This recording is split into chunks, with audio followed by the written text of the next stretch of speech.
Hello friend, আসসালামু আলাইকুম। আমি হোসেন। আমি সকল বন্ধু দেখারে দু চারটে কথা নিয়ে আলোচনা করতে চলেছি। এই দু চারটে কথা হলো খুবই গুরুত্বপূর্ণ। সকল বন্ধু দেখারে ভিডিওটি শেয়ার করবেন প্লিজ। তো আমি সকল বন্ধু দেখারে এটাই বলতে চাই যে আমার কাছে যে কোনো কাজ নিয়ে আসবেন, আমি 99% কাজ করে দেবো। তো 1% যদি না হয় সেটাও আমি কলকাতা থেকে করে দিই। 1-2 দিন টাইম লাগে। তো সেটার কারণে আমাদের এখান থেকে ডেলি 2 দিন ছাড়া ছাড়া কলকাতায় একজন যায়, তাকে দিয়ে আমি সম্পূর্ণভাবে সেই কাজটা সম্পূর্ণ করে দিই। কারণ একটা কাজই যে আমি ছেড়ে দেবো, ওইটা অন্য জায়গায় যে করে আনুক সেটা আমি চাই না। যে কোনো গরিব লোকেরা এলে আমরা এখানে তাদের মোবাইলে কোনো রকম প্রবলেম হলে আমরা ফ্রিতেই করে দিই। আর তার স্টেটাস থেকে আমরা গরিব দেখালে সহযোগিতা করি, তাদের ফ্রিতে আমি মোবাইল সারিয়ে দিই। যে কোনো মোবাইলের সমস্যা হলে যে কোনো আমরা কাস্টমারদের থেকে পয়সা নিতে পারি না। অনেক ক্ষেত্রে অনেকের টুকটাক ফোন খুলে যায়, বন্ধ হয়ে যায়, ব্যাটারি লুজ হয়ে যায়, পানি পাওয়ার জন্য ড্যামেজ এসে যায়। হ্যাঁ, তো ব্যাটারিতে ড্যাম এসে যায়, যে কোনো সার্ভিস করলে ঠিক হয়ে যায়। টুকটাক চার্জিং নেয়, চার্জিং ছেড়ে দেয়, তো ওখানেও সার্ভিস করে দিই। কানে ঝুলে জমে যাওয়া, আস্তে সাউন্ড বেরোনো, যে কোনো সমস্যাকে আমরা প্রবলেম সলভ করে দিই। ওই ক্ষেত্রে আমাদের গ্রাহকদের থেকে যে আসে তাদের থেকে জিন্দিগিতে আমরা পয়সা নিই না। তার ক্ষেত্রে আমি একটা দান বক্স করেছি, যেটা গরিব দেখারে ডোনেট করি। আমরা প্রত্যেক মাসটি গেলে সেই পয়সা নিয়ে আমরা গরিব দেখারে দিই। তো সেই ক্ষেত্রে তাতে আমরা ডোনেট করতে বলি 10 থেকে 20 টাকা। এটা সব কাস্টমারদের জন্য আমি বাধ্যজনক করেছি যে আমি যাকে এই ধরনের উপকার করব, যাদের থেকে পয়সা লোবো না। কোনো ছোটোখাটো কাজ করে দেওয়ার পর পয়সা যদি না নিই, ধরো অ্যাকাউন্ট করে দেওয়া তারা নিজেরা পারে না, প্লাস এই যে কানে আওয়াজ বেরোয় না, সার্ভিস করো, চার্জিং লায় না, এই সার্ভিস করে দেওয়া, ক্যামেরা বন্ধ হয়ে গেছে, হয়তো টুকটাক জিনিস যেটা খুললেই ঠিক হয়ে যায়, যেটা আমরা লজ্জায় বা খাতিরেতে আমরা পয়সা নিই না।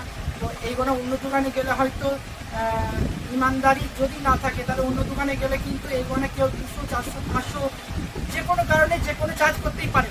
তো সেই হলো দান বক্স, যাতে আমরা কাস্টমারদের থেকে হেল্প নিই, যাদের আমরা ফ্রিতে কাজ করে দিই। নর্মাল কাজগুলি যেগুলো বাইরে করালে মানে কেউ 100, 200, 300, 400 যে যেমন পারে নিতে পারে। যেগুলো নর্মাল কাজ করলে কোনো পয়সা লাগে না, সেরকম আপনাকে যদি মিথ্যে করে বলা হয় তাহলে মিথ্যে করে অনেক টাকায় কামানো যেতে পারে। সেই সব কাজ আমরা করার পর আমরা ওই পয়সা নিই না। তো এই দান বক্সে আমরা সেই পয়সাটা নিই, নেওয়ার পর এই পয়সাটিকে আমরা সঠিক কাজে লাগাই। আমি প্রত্যেক বন্ধুদের বলতে চাই, কেউ যদি অতিরিক্ত গরিব থাকে তো আমাকে বলবে, অসুবিধা কিছু হবে না। আমরা এখান থেকে যতটুকু পারি আমরা তাদের কাছে ডোনেট করে থাকি। তো অনেক দূরের কাজ আমার কাছে যখন আসে, আমি যখন দেখি এই কাজগুলি ছেড়খানি আছে, আমি এরকম অনেক ভিডিও পোস্ট করে থাকি আপনাদের ইউটিউব চ্যানেলে বা ফেসবুকে পোস্ট করে থাকি। আমি যেটা দেখি যে অনেক কঠিন কাজ যেগুলো ছেড়খানি করা থাকে, সেগুলো আমরা রেডি করে দিই। যখন দেখি আমি রেডি করি, যখন 150-200 টাকা চার্জ হয় আমি করে দিই। তখন কিন্তু বলে জানলাম বা অমুক মোবাইলের দোকানে গেছিলাম, সে পারেনি, আমাকে বলেছিল এরকম 1000 টাকা খরচা হতে পারে। তো তারপরেও আমি এত খরচা হবে বলেছিল বলে আমি ফেরত নিয়ে চলে গেছি। তো আপনি দেখেন এটা কী করা যায়। আমি যখন করে দেওয়ার পর যখন 150-200 টাকা চার্জ হয়, যখন দেখি যে অন্যজন হয়তো 500-1000 টাকা বিল করেছিল, তো এই জিনিসের জন্য হয়তো তার কাছে সেই মিস্ত্রিটা অনেক খারাপ। তো এই জিনিসটা ভুল ধারণা, কারণ তার চোখে সেই জিনিসটা পড়েনি যে এইটা এখান থেকে লাইন করলে হয়তো ঠিক হয়ে গেত, সেটা হয়তো তার অভিজ্ঞতার মধ্যে ছিল না। সে হয়তো কিছু ডাইরেক্ট চেঞ্জ করে দিবার চিন্তা করেছিল, যে এটা চেঞ্জ করে দিয়ে আমি 500 টাকা আমি চার্জ করবো কি 1000 টাকা চার্জ করবো। তো সেই ক্ষেত্রে হয়তো সে বিল করে থাকতে পারে। তো আমার কাছে আসার পরে আমি যে খুব ভালো হয়ে গেলাম। তো আমার ক্ষেত্রেও হতে পারে যে আমি যে কোনো জিনিস পারলাম না, হয়তো আমি বললাম যে এইটা পুরো চেঞ্জ করে দিয়ে আমি হয়তো 1000-1500 টাকা বিল করবো। তো হয়তো সেই জিনিসটা আপনি ফেরত নিয়ে যে অন্য জায়গায় দেখালেন, অন্য মিস্ত্রিখানায়, সেখানে হয়তো সে চেঞ্জ না করে হয়তো কোনো সলিউশন জাম্পার দিয়ে হয়তো সে হয়তো ঠিক করে দিল। তারপরে হয়তো আমি তার কাছে খারাপ হয়ে গেলাম যে হোসেন হয়তো 500-1000 টাকা বিল করেছিল, এখানে 200 টাকা খরচায় মিটে গেল। তো এই জিনিসটা হয়ে থাকে।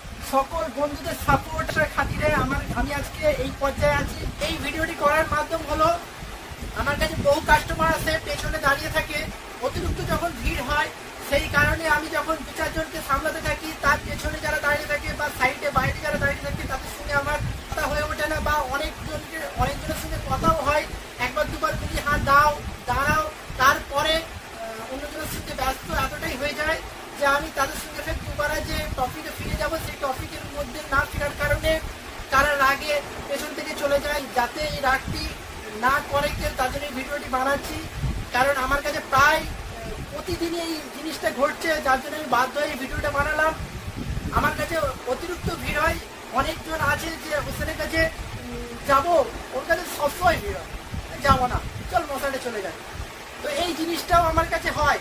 তো আমি যার জন্য এই ভিডিওটা বানালাম। এখানে অনেক দোকানদাররা এখানে আমাকে কাজ দিয়ে থাকে, প্লাস কাস্টমারদেরও কাজ সামলাতে হয়, যার কারণে অনেক কাজ নিয়ে নেওয়ার পর পেন্ডিং পড়ে যায়। তো আমি অনেকজনকে হয়তো একবার কি দুবার ফেরত দিই, কিন্তু এর থেকে বেশি আমি ফেরত দিই না, যে রাত্রিরে আসো কি সকালে আসো এইটা হয়তো বলে ফেলি। কিন্তু কোনোদিন এরকম নয় যে আমি কাউকে এক সপ্তাহ ধরে ঘোরাই, এরকম কোনোদিন হয়নি। তো আমি যে কোনো কাজ 99% আমি কাজই কিন্তু আমি দাঁড়িয়ে থেকে করে দেওয়ার চেষ্টা করি। আর আমার কম পয়সায় সকলকে কাজ করে দেওয়ার চেষ্টা করি। বহু গরিবকে আমরা ফ্রিতে কাজ করে দেওয়ার চেষ্টা করি। যদি কারোর ফোন খারাপ হয়ে থাকে আমার কাছে প্লিজ আসবেন, আমার কাছে সারাবেন, অসুবিধা কিছু নেই। সারাবার পর যদি কোনো প্রবলেম হয় 10 দিনের মধ্যে এটাকে ফ্রিতে রিপেয়ারিং করে দেবো, এইটুকু আমার হোসেনের গ্যারান্টি রইল। প্লাস আপনাদের যথেষ্ট কাজকে আমি সম্পূর্ণভাবে করি, যাতে দুবার আর না খারাপ করতে পারে সেই চেষ্টা আমি করতে থাকি। মেশিনপত্র বাইরে থেকে মাঙানো সব কিছু এখানে সেই মেশিন দিয়েই করা হয়। এখন ডিসপ্লেও মেশিনে ফিটিং করা হয়। যথেষ্ট যাবতীয় মোবাইলের ডিসপ্লেকে আমরা 5 থেকে 15 মিনিটের মধ্যে রেডি করে দিই, আর মেশিনে ফিটিং করা হয়, যেখানে সবাই হাতে ফিটিং করে আপনাদের ঘরে 3 ঘন্টা 4 ঘন্টা টাইম চায়, আমরা সেটাকে 15 মিনিটের মধ্যে রেডি করে দিয়ে দিই। আমার কাছে যথেষ্ট অনেক কিছু সুবিধা এখানে হয়ে উঠবে। আপনারা প্লিজ আসবেন। তো যে আমার কাছে আসবেন, এখানে ভিড় থাকলে প্লিজ একটু ধৈর্য ধরে আমাকে একটুখানি মানিয়ে নেবেন। আর দুবারা যদি আপনি চলে যান, অসুবিধা যদি হয়, প্রচুর ভিড় যদি হয়, আপনি প্লিজ ঘুরে আধা ঘন্টা পর আসবেন। যদি ভিড় থাকে আমি চাইবো যে আপনাকে সঙ্গে সঙ্গে বসে সেই কাজটি করে দিবেন। আমি যেন তোমাদের এইভাবে সাপোর্ট পাই, এইভাবেই যেন আমার দোকানটা